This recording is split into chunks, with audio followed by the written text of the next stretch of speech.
हमला रोकने को तैयार नहीं, वहीं हमास हार मानने को तैयार नहीं। अब जो खबर आ रही है वो वाकई इजरायली सेना के लिए बेहद घातक और खौफनाक साबित हो सकती है। हमास ने गाजा पट्टी में बनी 1300 सुरंगों में ऐसे बम फिट कर दिए हैं कि अगर इजरायली सेना ने जमीनी हमला करने की कोशिश की तो इजरायली सेना जलकर भस्म हो जाएगी।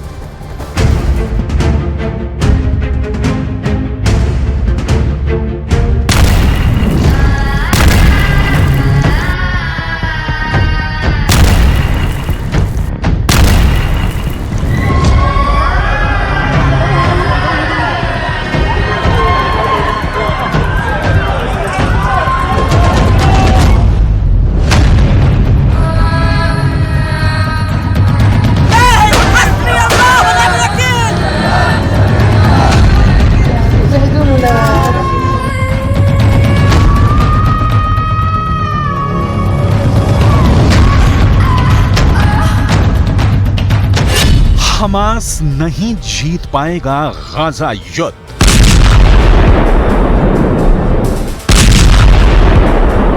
अगर ये कहा जाए कि गाजा की जंग में इजरायल बुरी तरह से फंस गया है तो ये कहना जरा भी गलत नहीं होगा।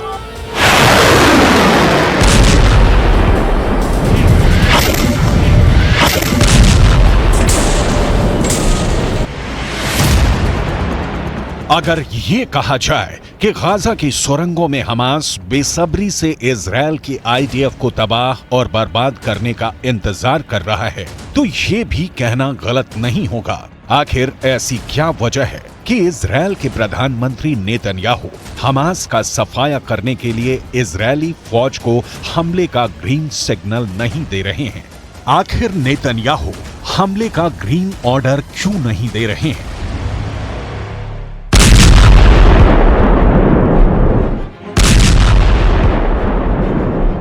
4 हफ्ते की जंग में अभी भी यही सस्पेंस बना हुआ है कि गाजा पट्टी, वेस्ट बैंक और लेबनान के बॉर्डर पर हर दिन 500 हमले करने वाला इजरायल गाजा पट्टी पर जमीनी हमले क्यों नहीं कर रहा है? 30,000 के करीब गाजा की इमारतों को जमीन में गाड़ने के बाद भी इजरायल की आईडीएफ हमास को जमीनी हमले में क्यों नहीं मार पा रही है?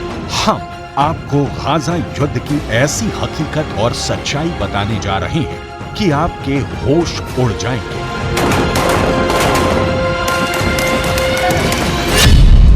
हमास के पास 5 लाख लीटर वाला पेट्रोल पंप।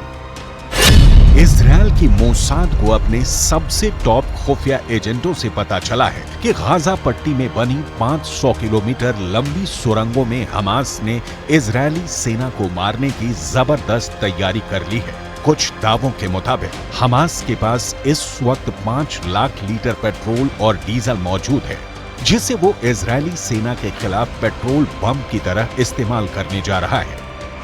हमास ने तय किया है कि जब गाजा में फैली 1300 से ज्यादा सुरंगों में इजरायली सेना के जवान हमला करते हुए घुसेंगे, ठीक उसी वक्त सुरंगों में रखे पेट्रोल और डीजल के ड्रमों से तेल को इजरायली सेना के ऊपर फेंका जाएगा और आग लगाई जाएगी।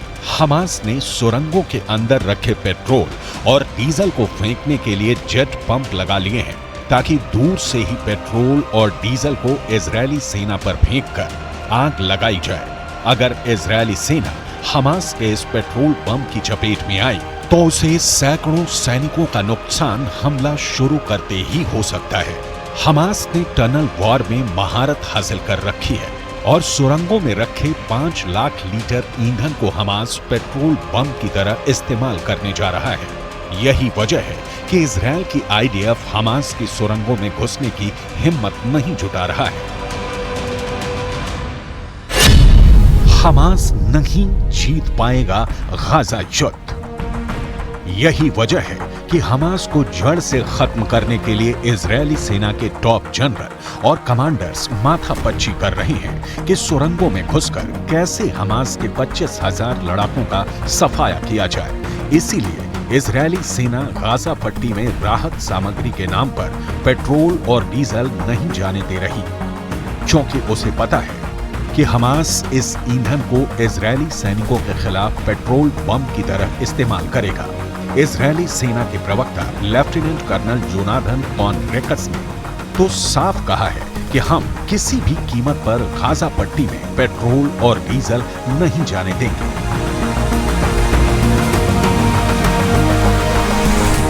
That Gaza may be forced to halt tonight if no fuel is delivered. I don't think that is accurate, and neither does the entire IDF. We responded to UNRWA's claim by referring them to where Hamas, which governs the Gaza Strip, stores fuel, both diesel fuel. उत्तर से दक्षिण तक हर दिन 500 हमले, 700 मौत।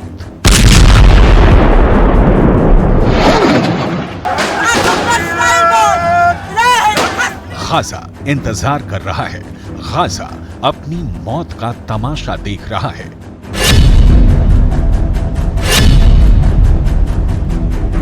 Israel और Hamas के बीच जारी जंग में सब कुछ बड़ी तेजी से तबाह हो रहा है। इजरायली सेना गाजा पट्टी में उत्तर से दक्षिण तक, वेस्ट बैंक और लेबनान बॉर्डर पर हर दिन 500 से ज्यादा हमले कर रही है। इजरायल की आईडीएफ हमास के ठिकानों, कमांड सेंटर, सुरंगों और रॉकेट लॉन्चर्स को निशाना बना रही है। इजरायली सेना ने बताया कि नेवी ने खान यूनुस में एक मिसाइल पैड पर हमला किया। ये साइट मस्जिद और किंडरगार्टन के एकदम पास में मौजूद थी। वहीं इजरायली सेना ने यह भी दावा किया है कि वो रात में टैंकों के साथ उत्तरी गाजा में घुसे थे। उन्होंने हमास के कई ठिकानों और रॉकेट लॉन्च पोजीशन को निशाना बनाया। ואנחנו נקבל החלטה ביחד עם הדרג המדיני אודות המהות והעיתוי של השלב הבא. אנחנו מנהלים מלחמה. בשלב הזה ישנם שיקולים טקטיים עד אסטרטגיים שמאפשרים לנו עוד זמן לשפר ולנצל כל דקה כדי להיות מוכנים אפילו יותר. इजरायली सेना किसी भी कीमत पर 7 अक्टूबर का बदला हमास के सफाये के साथ पूरा करना चाहती है। इधर हमास को मुस्लिम देशों से जबरदस्त साथ मिलने लगा है। ऐसा लग रहा है कि हमास ने जिस तरह से इजरायल पर हमला किया, उसने मुस्लिम देशों में इजरायली सेना के खौफ को काफी कम कर दिया है। इसका असर गाजा पट्टी में भी देखने को मिलने लगा है। खबर आ रही है कि भले ही इजरायली सेना की चेतावनी की वजह से उत्तरी गाजा में मौजूद 11 लाख फिलिस्तीनी और हमास समर्थकों में से 6 से 8 लाख लोग दक्षिणी गाजा भाग गए हों, लेकिन अब उत्तरी गाजा में मौजूद फिलिस्तीनी और हमास समर्थकों ने डंके की चोट पर उत्तरी गाजा से भागने से साफ इनकार करना शुरू कर दिया है।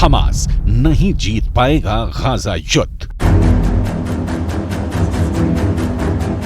असल में उत्तर से दक्षिण गाजा की तरफ भागने के लिए गाजा के लोगों को लगभग 14 किलोमीटर का फासला तय करना पड़ रहा है, जबकि उत्तर से जान बचाकर भाग रहे गाजा के लोगों पर इजरायली सेना दक्षिणी गाजा में भी भयानक हवाई हमले करने लगी है। न्यूज एजेंसी रॉयटर्स की एक रिपोर्ट के मुताबिक गाजा पट्टी के लोगों के मुताबिक दक्षिण गाजा में इजरायली वायुसेना ने भयानक तबाही मचाई है। एक हमले में मिस्र की सीमा से लगभग 10 किलोमीटर दूर खान यूनुस में कई अपार्टमेंट की इमारतें ध्वस्त हो गईं। इजरायल की आईडीएफ ने कहा है कि भले ही हमास का मुख्य शक्ति केंद्र गाजा शहर में है, फिर भी ये पूरे इलाके में आम नागरिकों के बीच फैला हुआ है। इजरायल ने साफ कहा है कि जहां भी हमास का ठिकाना होगा, आईडीएफ उन पर हमला करेगी।